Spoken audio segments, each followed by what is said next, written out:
1990 was a transitional period for TV. A purging of all the leftover ideas of the 80s brought us a few bizarre shows. A daydreamer. Call 911! A maniac. A loser. A talking dog. Digby, I don't have time to play Frisbee. I've got a plan. Put me in the game. A dummy. And Adolf Hitler. Hello, I'm home. Welcome to the review. Today we're taking a look at some weird TV shows from 1990. I just want to remind everyone that weird doesn't necessarily mean bad. A show can be weird and good at the same time. Leave us a comment below if you remember watching any of these. Number 6, Dream On. Making its debut on July 8th, 1990 on HBO, Dream On centers around Martin, a book editor and recently divorced single dad, getting back into the dating scene. Sounds pretty run-of-the-mill, except Martin was raised in front of his family's black and white TV, and he's constantly daydreaming of scenes from old TV shows as they relate to the storyline in his life. What is it? That noise? Don't you know?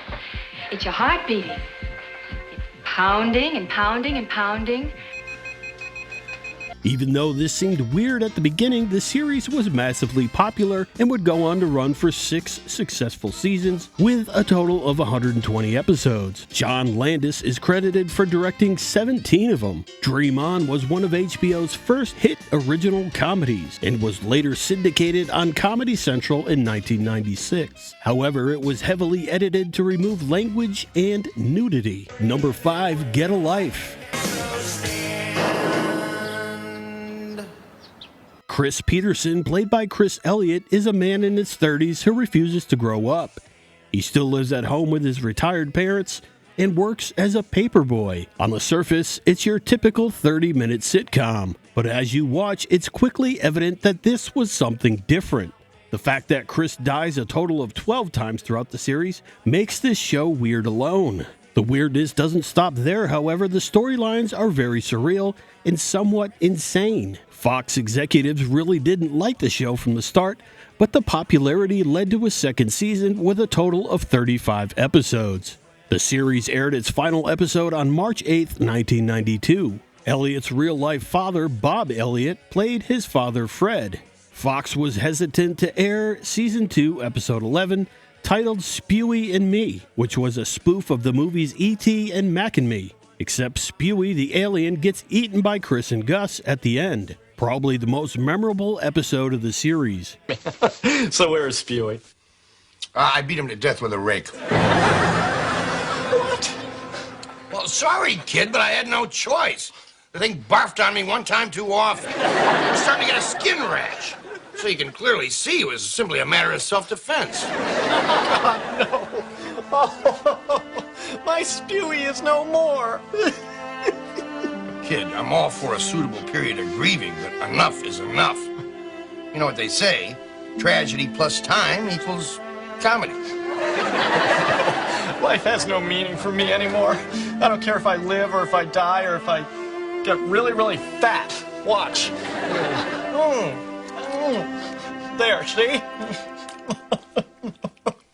So, where are the last unearthly remains of my Spewy? You're eating them. Spewy? Really? You know, I'd probably be a tad more upset if he wasn't so... Reruns ran on the USA Network in 2000, minus the REM intro song to avoid paying royalties. My dad still references this show from time to time. Number 4, Maniac Mansion.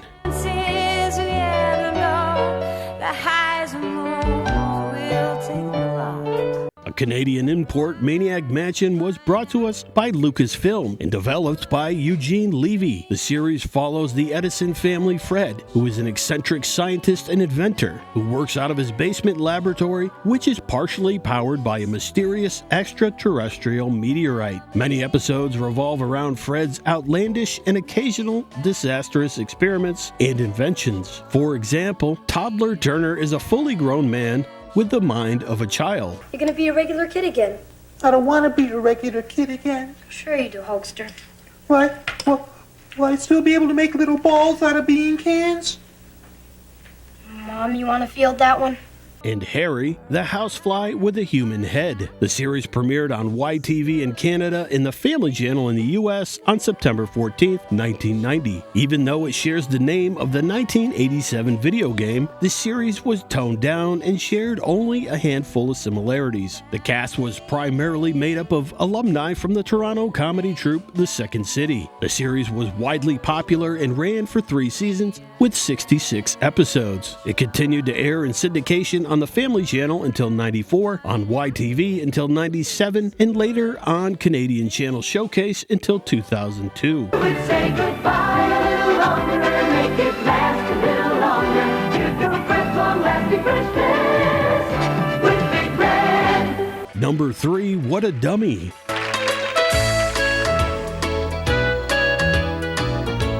What a Dummy follows the Brannigan family, who inherit a trunk from dead Uncle Jackie. Inside, they find a ventriloquist dummy named Buzz, who's been locked away for 50 years. They quickly find out that Buzz can talk and think for himself. Each episode features Buzz as he goes around giving everyone in the house advice, which begs the question, who in their right mind would take advice from a talking dummy? She probably just wants me to help her with her math or something.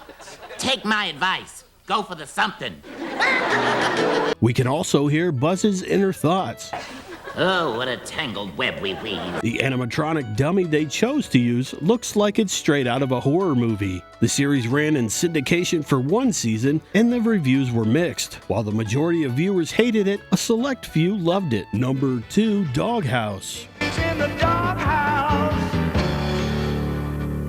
Another Canadian import, Doghouse. It's about a police officer who changes minds with his police dog Digby after a car wreck. The officer's widowed sister and kids take custody of Digby. The series made its debut on YTV in Canada and the USA Network in the US on October 10th, 1990. Not only can Digby think and talk, he's also a good cook, a star baseball player, and a hero.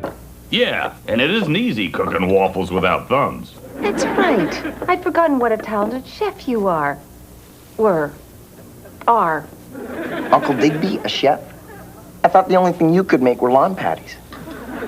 Doghouse never built a loyal audience in the US. The comedy felt forced and the characters were bland. Critics ripped this show apart from the beginning. Oddly enough, Doghouse had a reunion in 2022, probably making the list of the worst TV shows to have a reunion. Number 1, Heil, Honey, I'm Home. Heil, honey. Heil, honey. Heil, honey. Heil, honey. Hello. I'm home. Even though the show never aired in the US, I feel it belongs on this list. Adolf Hitler and Eva Braun live next door to a Jewish couple, Amy and Rosa Goldstein. It's a sitcom about a lost sitcom. Heil, Honey, I'm Home was meant to be a spoof of American sitcoms of the 50s.